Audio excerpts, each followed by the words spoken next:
안녕하세요. 서동주입니다. 제대로 관심을 좀 못 받고 놓치는 질환들이 좀 있어요. 놓치는 질환들이 있어서 그런 질환들에 대해서도 좀 같이 말씀을 좀 드릴게요. 굉장히 좀 진행이 돼야 치료가 가능하거나 치료 대상이 되는 경우들이 있어요. 진행되지 않은 상태인 경우에는 이걸 치료하게 되면 과잉 진료가 되고 과잉 치료가 되고 이런 부분들이 생기기 때문에 또 치료가 조금 못하게 되는데, 환자분은 불편감을 굉장히 좀 많이 호소하시는 경우들이 있거든요. 그런 부분들에 대해서 좀 얘기를 좀 드릴게요. 병원을 했던 이유 중에 하나가 환자분들 좀 약간 이제 얘기도 해보고 면담을 해보고 이러다 보면 정말 이제 어디에 가야 될지 모르겠고, 사람들이 병원에 가면 어떤 병원 가면 2분 3분 진료 본다, 크게 막 죽는 거 아니면, 특히나 저희처럼 이제 혈관 치료하거나 심장 수술하거나 폐 수술하고 이런 파트들, 혹은 외과도 그렇겠죠. 그런 파트들 가게 되면 뭔가 죽거나 큰 위급한 거 아니면 괜찮다, 이대로 사시는데 지장 없으시니까 괜찮다라고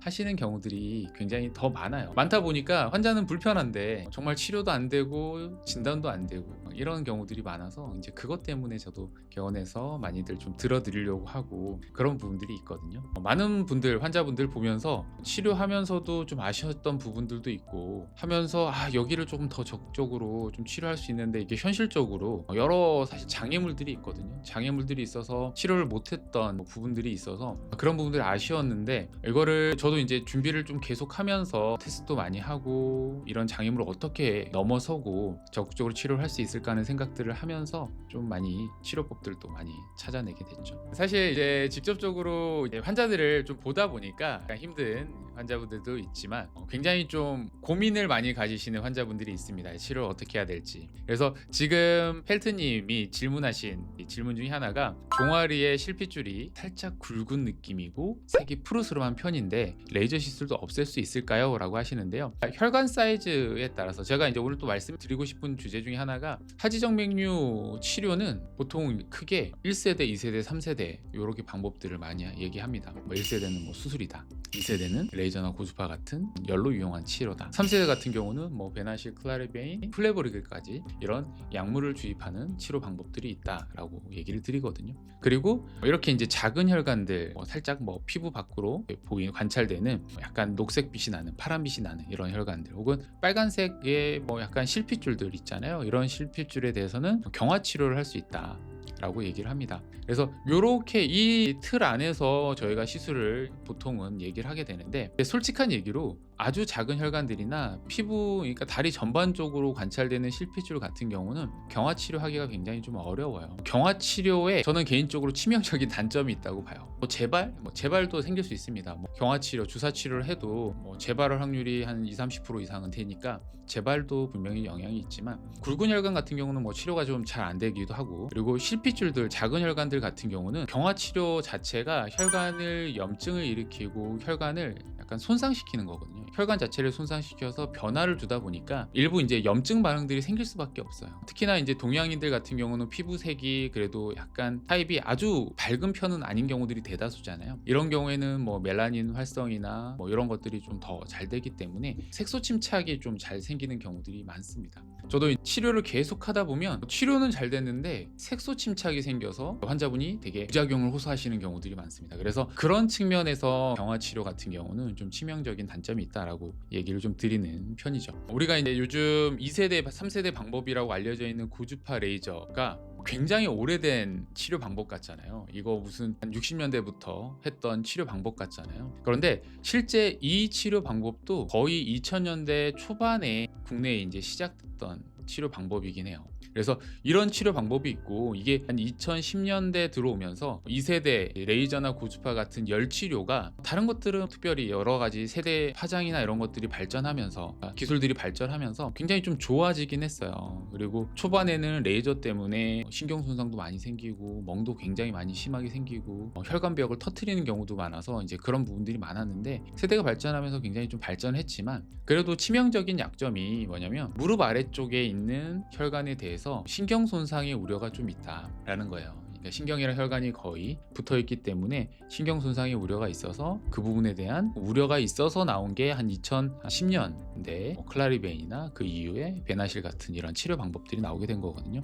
그러니까 이런 치료 방법들이 나오면서 더 많이 이제 치료가 좀 적극적으로 하게 되는 상황이 생기는 거죠. 그런데 근데 이제 벌써 그게 나온 것도 이제 3세대 방법이 나온 것도 거의 이제 10년이 훨씬 지났죠. 15년 정도 지났으니까 이 정도 지났는데 굉장히 뭐 치료 방법들은 좋습니다. 좋고 그런데 이제 이게 정보들을 잘못 찾다 보니까 베나실보다 오히려 예전 방법인 고주파 레이저가 좋다더라 이런 얘기도 있고 레이저는 안 되고 뭐 고주파는 이런 것들은 안 되고 베나실 뭐 클라리베인 같은 것들이 절대적으로 좋다더라 이렇게 오해하시는 경우들이 있어요. 그런데 이게 각각의 장단점이 있으니까 거기에 맞춰서 저희가 이제 환자분의 초음파, 혈관 사이즈, 역류량 이런 것들을 보고 거기에 맞춰서 사실 선택을 하는 게 가장 좋다고 생각이 들어요. 저도 이제 그것 때문에 최근에 이제 학회 발표도 많이 하고 이랬던 부분들이 뭐냐면 그러니까 베나실 같은 경우는 생체 접착 물질이라 그래서 결국에는 뭐 쉽게 말해서 본드거든요. 혈관 본드인데 혈관 접착제인데 이게 이제 몸 안에 남다 보니까 그 안에서 알러지 반응들이 생겨요. 이게 이제 지연성이라고 해서 바로 즉각적으로 생기는 게 아니라 한 열흘에서 한 2주 정도 지났을 때 나타나는 경우들이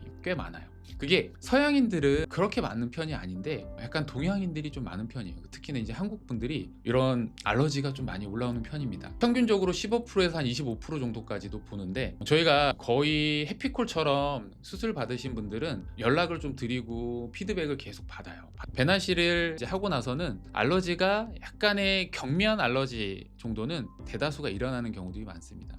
그래서 이것 때문에 부작용이 크다라고 하는데 저는 이제 베나실 같은 경우는 사실 이제 알러지가 유일한 약간의 단점이라고 얘기를 드리는데 이것도 조절을 잘 해야지 가볍게 지나가긴 하죠. 그냥 방치하게 되면 이 알러지가 조금 뭐 염증 반응도 생기고 하기 때문에 초기에 진화를 잘 시켜야 되는 부분들이 있습니다. 그것만 아니면 또 괜찮은 방법이고요. 그리고 클라리베인이나 플레보일 같은 경우는 경화제라고 해서 지금 아까 경화 주사와 같은 주사제이긴 한데 그런 주사제를 쓰는 것도 여러 치료 방법에서 도움이 되긴 하지만 문제는 이게 이제 이것도 비슷해요. 염증 반응이 생기고 혈관이 변성되는 과정에서 한 3, 4주 정도 지났을 때 통증이나 혹은 이제 색소 침착이 갑자기 확 진행되는 경우도 있고요. 그런 부위들이 좀 생기게 됩니다. 그래서 그런 부분들 단점들이 있죠. 그러면 뭐 레이저 고주파 단점이 없냐? 그것도 뭐 통증도 있고 뭐 신경손상의 우려도 있고 막 그런 부분들이 있지만 요즘 이런 알러지를 경험하시던 선생님들이 다시 레이저나 고주파로 회귀하시는 선생님도 꽤 있거든요. 그러니까 그 이유 중에 하나는 레이저 고주파는 육안으로 보면서 혈관을 이렇게 지지는 거거든요. 그러니까 그렇다 보니까